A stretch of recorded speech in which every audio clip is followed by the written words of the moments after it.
주식 같은 건 안 하세요? 주식 거의 뭐 아주 많이는 안 해요. 그냥 미국 인덱스 펀드 하고 있는 거, 그거랑 뭐 개별 종목 하나 들고 있는 거. 주식에 별로 소질이 없고, 일단은 제 본능이랑 좀 반하는 부분이 있고, 성질이 급하다 보니까 뇌동매매 이런 걸 안 해야 되는데 약간 안달이 나기 때문에 주식을 잘 못하는 타입이죠. 그러니까 저도 예전에 이거 KBS 다큐에서 나왔을 때도 막 공개가 됐던 건데, 제가 특정 종목의 수익률이 마이너스 98.85%였거든요 근데 지금 보면은 막 100% 넘게 수익이 났던 적도 있어요, 최근에는. 같은 종목이요? 아, 다른 종목이죠, 당연히. 저는 어차피 시간이 없어가지고 개별 종목들을 찾아보고 이런 거 할 수가 없거든요. 그런 중요한 종목들에 대한 정보를 주고받는 네트워크에 끼는 것도 되게 어려워요, 현재 상황에선. 근데 주식이라는 건 실시간으로 경쟁시장에서 매매되는 가격이 정보에 따라서 반응을 많이 하다 보니까 시의성이 되게 중요하거든요. 부동산은 오히려, 부동산도 당연히 그런 게 있긴 하겠지만, 뭔가 매매를 통해서 가격에 반영되는 것 자체가 그렇게 빠르기가 어려운 반면에, 주식은 뭐 한 주는 두 주는 그냥 누가 와가지고 사버리면 그만이니까. 그게 이제 두 가지 이 에셋 클래스의 되게 큰 차이점인 것 같아요. 그렇다 보니 저처럼 성질이 엄청 급해가지고 계속 그걸 들여다보는 사람은 잘 안 맞습니다. 게다가 성질만 급한 게 아니라 뭔가 게으른, 알아보기는 싫고. 근데 저는 그게 저만의 약간 특이한 성향이라기보단 아마 다른 사람들도 비슷할 거라고 봅니다. 그냥 사놓으면은 올랐으면 좋겠는 심정에 인지부조화를 겪는? 그러니까 내가 고른 종목은 좋은 종목일 거야, 사고 나서 좋은 종목이라고 결론을 내고 수익이 많이 날 거라고 기대하는, 그게 되게 그 시장의 중립적인 시각과의 괴리를 낳는 거거든요. 왜곡을 시키는 거고. 그러다가 이제 뭐 가격 내려가면 불안해가지고 팔아버리고 뭐하고 막 떡락하고, 정보도 안 찾아보고 적당한 정보를 얻을 수 있는 창구나 이런 거에 대해서도 거의 대책이 없는데, 그냥 뭐 단순히 내가 사놓으면 오르겠지라는 뇌피셜을 돌리는 그런 수준의 투자를 하는 저 같은 사람이라면, 뭐 지금이야 대세 상승장이고 하니까 돈을 좀 벌겠지만, 중장기적으로 봤을 때 뭐 실패를 경험할 확률이 굉장히 높겠죠. 마이너스 98%일 때랑 플러스 100%일 때랑 달라진 게 있나요? 개별 종목 투자를 안 합니다. 이거 개별 종목이죠? 아, 그건 그냥 그 개가 똥을 못 끊고 걔가 똥을 못 꾸고 또 했는데 그거는 얻어 걸린 거죠. 아, 이건 그 사실은 제가 인덱스 펀드를 사서 좋은 수익을 올렸다, 그거는 이제 엄청 의미 있는 변화죠. 그렇게 해야 되는 게 맞습니다, 제가 보기엔. 왜냐면 저는 개별 종목에 대해서 정보를 파악해서 그게 가격에 어떻게 반영되는지를 모니터할 시간이 없어요, 기본적으로. 그리고 그걸 보는 게 되게 재밌는 사람이 있고 즐거운 사람이 있거든요. 근데 저는 그 정보의 편린을, 이렇게 조각조각 나있는 정보를 그냥 단편적으로 이렇게 받아들이는 거를 별로 좋아하지 않습니다. 왜냐면 약간 뉴스 보고서 아는 척하는 그런 느낌을 되게 싫어해요. 처음부터 끝까지 자기가 다 알아야지. 근데 부동산은 그게 돼요. 부동산은 그냥 제가 시나리오를 다 잡아볼 수 있습니다. 처음부터 끝까지 나는 이거 어떻게 엔딩을 내겠다, 얼마의 가격에 취득을 해서 어떻게 엔딩을 내겠다, 물론 와 이거 뭐가 호재래 이러니까 이게 오를 거다, 막 이런 식의 추상적인 예측, 이런 게 제 체질에 안 맞아요. 아닐 수도 있잖아요. 그건 좋대, 근데 그 정보가 가짜였어, 아니면 바뀌었어, 이런 게 있을 수 있잖아요. 근데 그런 부분을 훨씬 더 정확하게, 변동성이 적게 예측할 수 있는 것이 부동산은 가능하다, 주식보다는 더. 그래서 주식은 나만 알고 있는 확실한 정보를, 양질의 정보를 다른 사람이 모르는 거를 잘 아는 게 되게 중요한데, 그거는 결국은 구조적인 네트워크의 차별화? 이런 게 있어야죠. 그러니까 나는 가만히 앉아있어도 되게 좋은 정보가 와. 나는 여의도에서 같이 식사하는 사람들이 맨날 좋은 정보를 물어다주고 서로 막 확보를 해가지고 서로 공유할 수 있다. 오케이, 그러면은 이제 내가 구조적인 이점이 있는 거니까 그런 투자를 할 텐데, 제가 그런 게 있는 사람도 아니고 그런 네트워크에 소속되어 있지 않기 때문에. 근데 반대로 뭐 부동산 같은 것, 내가 구조적인 이점을 누릴 수 있으니까. 난 법률 전문가니까 법에 대해서는 어떤 결론이 날지 내가 일반적인 사람들보다 훨씬 잘 아니까. 그 중에 또 개별적인 분야에는 내가 또 더더더 전문가니까. 그런 걸 이제 노리는 거죠. 약간 그런 게 다른 것 같아요. 예측 불가능한 거를 되게 싫어하고, 부동산도 거시적으로는 예측이 불가능한 영역이긴 한데 얼마나 오를지 뭐 땅값이 어떻게 될지 잘 모르잖아요. 그런데 기본적으로 제가 하는 방식으로 투자를 하면은 절대 마진 구간이 어느 정도 확보가 되거든요. 그게 투자의 아이디어라서, 제가 부동산 투자를 하는 아이디어가. 그러니까 어디가 오른대 그래서 임장 가보고 나서 거기다가 막 전세산 몰빵 치고 이런 식으로 하진 않아요, 저는. 그냥 그런 데 가는 것도 별로 좋아하지 않고 막 임장 이런 거 별로 좋아하지 않습니다. 그냥 책상 앞에서 생각해서 바쁘니까 내가 고도로 집중해서 책상 앞에서 결론 내가지고 절대 수익 추구하고 다시는 쳐다보지 않더라도 절대 손해 안 보고 어느 정도 이익이 나오는 그런 이상적인 모양을 그리죠. 근데 뭐 한 번도 안 가보는 건 좀 쉽지 않으니까 뭐 한두 번만 가보고 거기에 파묻혀가지고 다른 일을 못하게 되는 거를 좋아하지 않습니다. 약간 저의 업무 스타일은 좀 보셔서 아시겠지만 극도의 효율성을 추구하기 때문에 부동산 투자를 할 때도 최대한 게으르게 투자해서 안전하게 나오는 걸 선호합니다.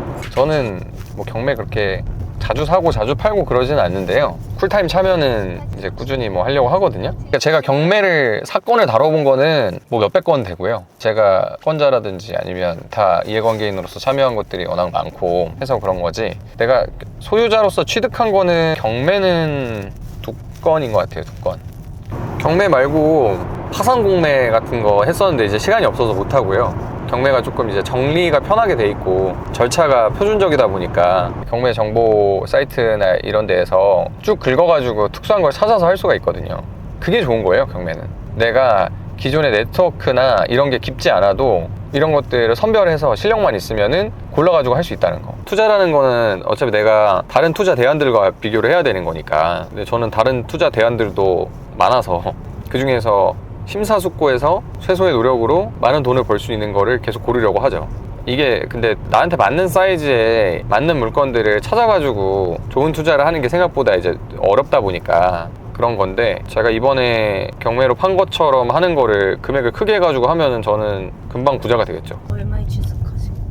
2억 2,800만 원. 그 이미 팔렸습니다. 이미 4억 4,500에 팔렸습니다. 몇 년 정도 갖고 계셨던? 2년 좀 넘었어요. 2년 좀 넘었고 이제 곧 배당을 받게 되겠죠. 세금은 전 무주택자 때 산 거여서 한 푼도 안 냅니다. 1세대 1주택은 비과세거든요. 예, 그게 저는 우리나라 부동산 시장에서 엄청나게 크게 영향을 주고 있는 제도적인 요소라고 생각하는데, 돈을 많이 벌려고 하면은 세금 장난 아니거든요. 세금이 상당한데, 근데 그거는 가격이 오른 거에 대해서는 거의 세금 안 매기니까 좋죠. 이것도 그래서 세금 다 떼고 2억 벌기가 진짜 쉽지 않은데 가만히 앉아서 벌었죠. 거의 2배 뛰기 했죠. IRR 기준으로, 그러니까 내부 수익률 기준으로 30% 넘을걸요? 30% 정도 되나? 그 정도의 투자는 정말 쉽지 않습니다. 약간 항상 그런 투자를 지향합니다. 뭐 일반인들이 하긴 좀 어려워요?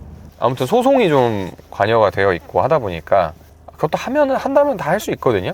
근데 이 분야가 또 조금 전문성이 있으면 있을수록 좋다 보니 쉽게 흉내내기는 어려울 수도. 무슨 소송을 하는 거예요? 공유물 분할 소송을 하는 겁니다.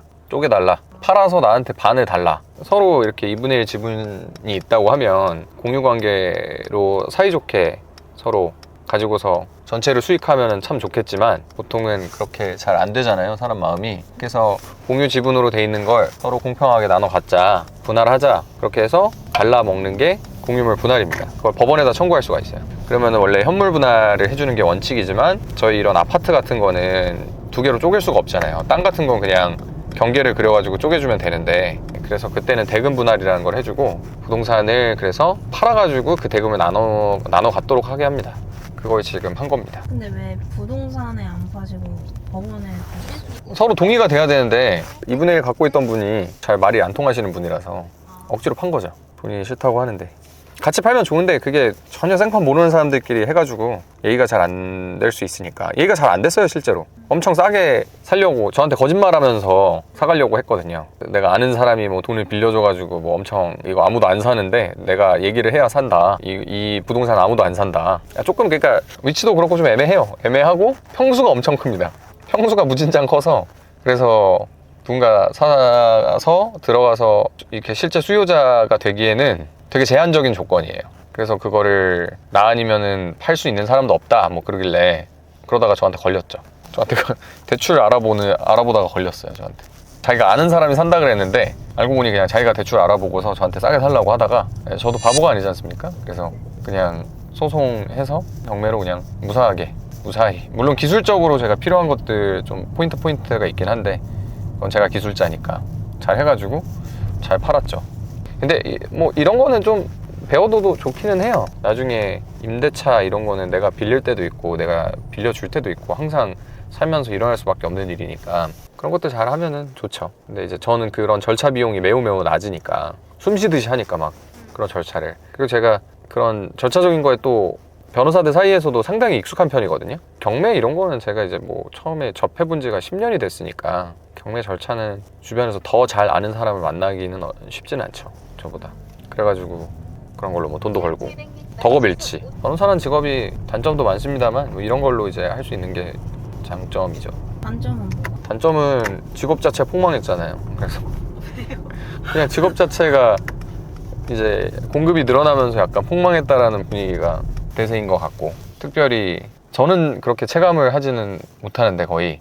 근데 그 직업에 우리가 이른바 말하는 하방이 많이 내려갔다는 거에 대해서 많은 젊은 변호사들이 힘들어하고 있죠.